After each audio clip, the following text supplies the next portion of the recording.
Hey guys, and welcome back to my channel. Today's video is going to be a talk through video on how I apply my foundation. Now, a couple of weeks ago, I posted a video on my foundation collection, but I realized I didn't really tell you how I actually apply the foundation and foundation application. The tools that you use, the techniques that you use, definitely has a lot to do with it. It's like 80% application techniques and tools, and then 20% the actual type of foundation that you use. Now, I wanted to do a talk through with this because I feel like this is a lot of ground to cover since foundation application is the basis for everything that you do as far as makeup. So this is really important for everyone to really understand. The first thing I am going to do is just add a primer to my skin. Now, I do have combination skin, so I am focusing that on the points of my face that I get oily, which is my forehead, my nose, and my chin, and I'm just kind of putting the excess on my cheeks. The foundation primer that I used is the Smashbox Photo Finish Pore Minimizing Primer. This is a great primer for oily skin. I did do a now once that is set, normally what I would do is do my eyebrows first. But since my eyebrows are a little bit thinner than what I want them to be right now, I'm going to go ahead and jump straight into the foundation. The foundation that I'm going to be using today is the Estee Lauder Double Wear Stay in Place Makeup Foundation. I am in the color 5C1 Rich Chestnut. And I love to apply this foundation with a brush. So the brush I'm going to be using is the Real Techniques brush. Super, super cheap. You can find these at Target. No, I lied. You can't find these at Target. You can find these at Walmart, and you can find these at Ulta and Kohl's. But I've never seen these at Target, unless that's something new that they're doing. So I'm almost out of this, so I'm just going to I'm almost out of this, so I have to kind of like wait a little bit. Just apply this on my skin, and I'm going to be avoiding the under eye area. And I'm going to focus on the points of my face that really need a lot of coverage. My skin's really not that bad, but I do have some scars from some reactions to products that I really love to cover up, make sure those are all covered and whatnot. Now, you guys know that I raved about my Studio Fix Fluid by MAC, and it broke me out, so I had to return it. My gosh, I was so sad because I think that's the best coverage foundation I've ever tried. And that sucker broke me out.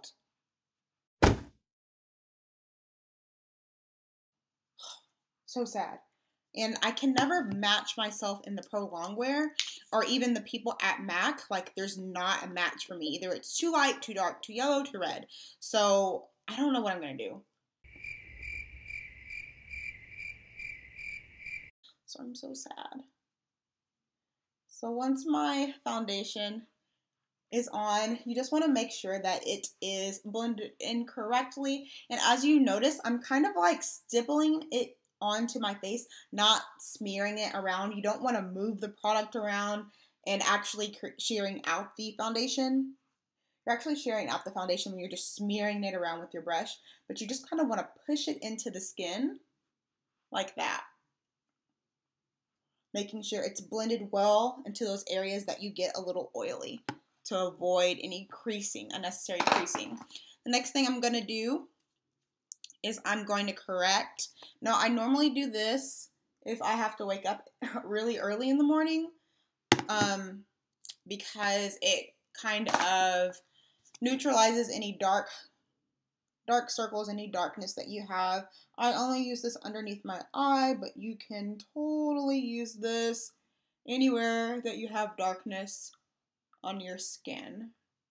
If you have a lot of scars, this would be great to use before your foundation, and then add concealer on top of it.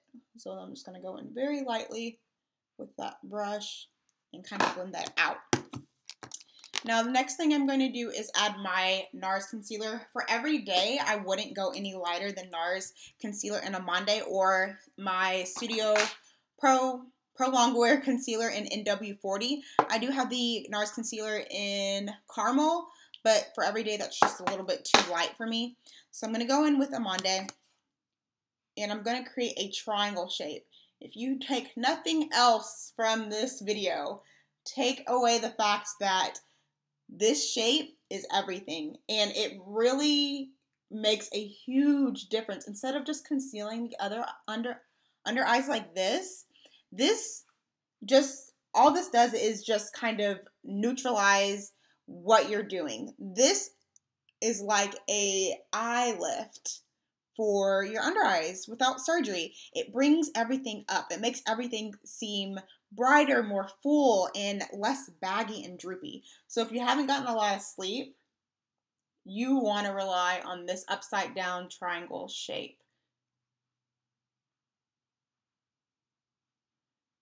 Now, you don't even need as much concealer as I put on, but I'm just kind of like a concealer junkie. And then I'm putting some down the bridge of my nose because it's going to create a slimming effect. And I guess you can say this is also how I kind of highlight. But the most important step in using anything makeup-wise, especially colors that are lighter than you, is blending very well. So I'm going in with my Beauty Blender. It is dirty. I know they have a lot of dupes for the Beauty Blender, but really nothing works like this works. I don't know what this sponge is made up of. Yes, it is a $20 sponge. But after you dampen it like you're supposed to do, it just blends so seamlessly.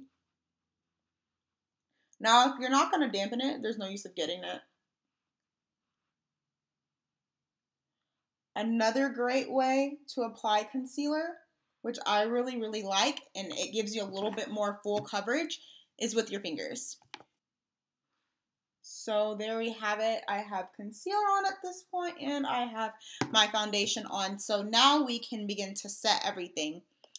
I love these powders to set, and this is the Midnight Topaz powder.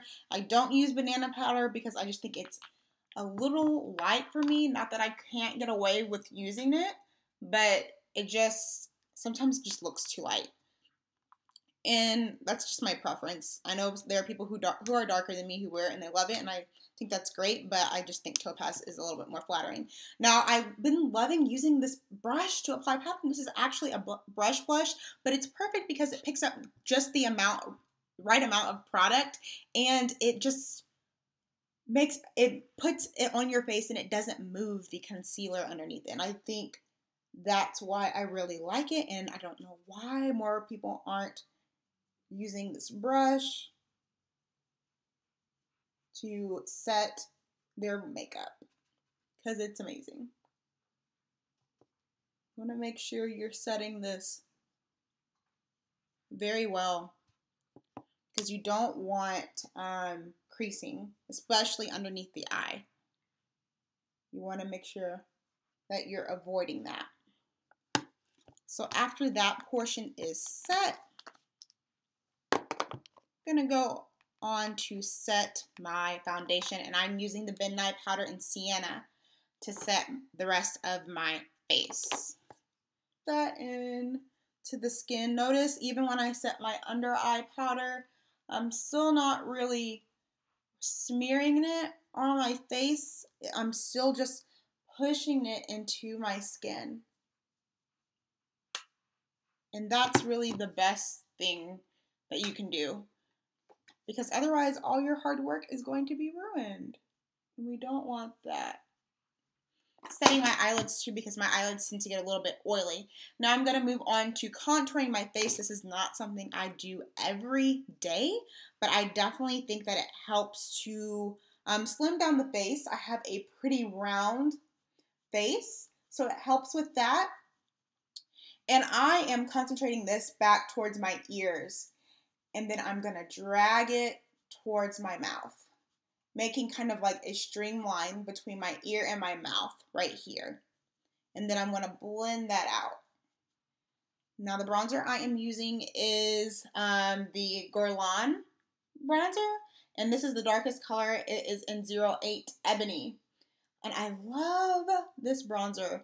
I'm also going to be contouring my nose. Now, if you have a wider nose and you just kind of want to contour it, make it appear a little slimmer, you can contour and notice that I'm connecting it kind of like where the high point of my brow is to my nose. And that is going to streamline everything instead of making it look very broken up, making it look, oh wait, you have contour on your nose. It's going to just make everything flow. So when eyes hit your face, they're not going to see any broken up, and it's going to look really nice and blended.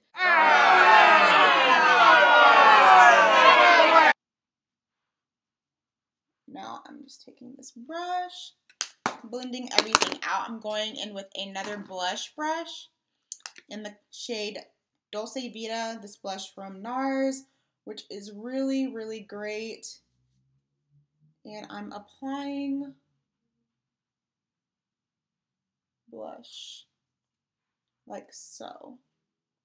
Now notice that I'm not just concentrating it on the apples of my cheeks to get a more natural blush application. I'm not even speaking to the shade that you're using. You can wear really rich, very dark blushes, really dramatic blushes, but to make it look more seamless and more blended, you want to apply a little bit here and then drag it back towards the ears. A lot of people apply more blush towards the ears and drag it out towards the front. Either or I think is pretty flattering, but as long as it's not concentrated on those apples of your cheeks, I think that's a common misconception. Oh, just put blush on the apples of your cheeks and, you know, that's perfect. But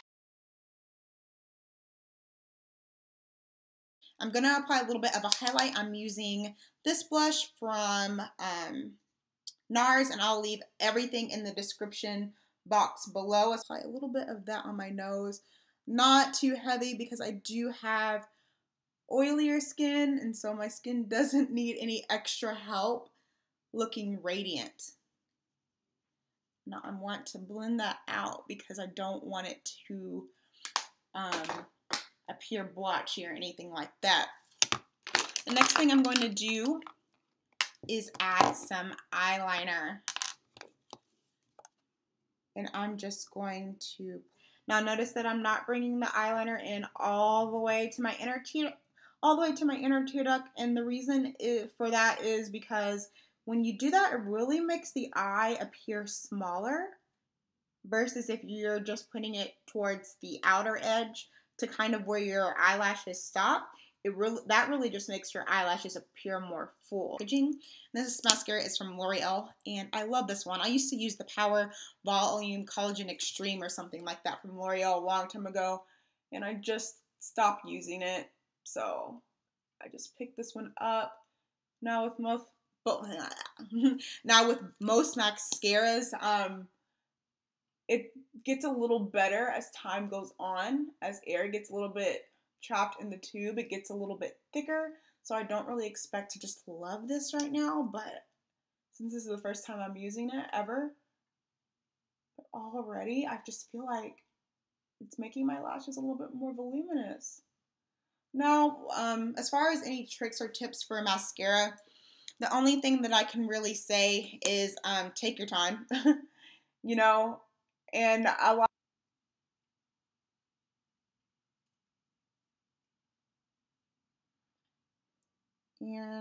always adding mascara on the bottom lash line.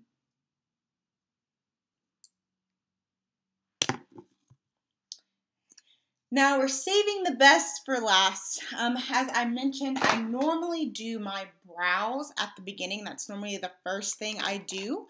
But because my brows are a little thinner than I normally would wear them, I'm going to do them now. So the two brow products I use are the Anastasia Tinted Brow Gel, and I have this in the color Espresso, which is great. And then I use my Anastasia Brow Wiz in the color Brunette, which is here. It looks like this. Now I probably won't be repurchasing this because NYX just came out with the dupe for this. And if you want to see a review on that, let me know. Those are only $10 and the Brow Wiz is like $21. So I gotta get my hands on that. I've already swatched them, already know what colors I'm gonna pick up. So I'm really, really excited not have to pay for this anymore. So I'm just tracing the shape that I want, but if they're a little bit thinner like this, there's no need for me to do it prior to my foundation. And that is the finished face look. I am gonna wear some lipstick. I'm gonna wear Kat Von D Set It lipstick in Lolita. I've been really wearing this lipstick a lot lately, which is surprising because when I first got it, I didn't really wear it. That is it. That is my finished everyday foundation routine. I hope this talk through was really helpful to you. I hope that you learned some things about foundation application and how to do your own foundation. It's not hard. It does kind of seem overwhelming and like a lot of information, but practice makes perfect. Trial and error of new products makes perfect. If you have any questions about any of the products that I've used below or would like to see a review on any of the products I've mentioned, please let me know in the comments below. Please thumbs up this video for more videos like this, and I'll see you guys in my next video. Bye-bye.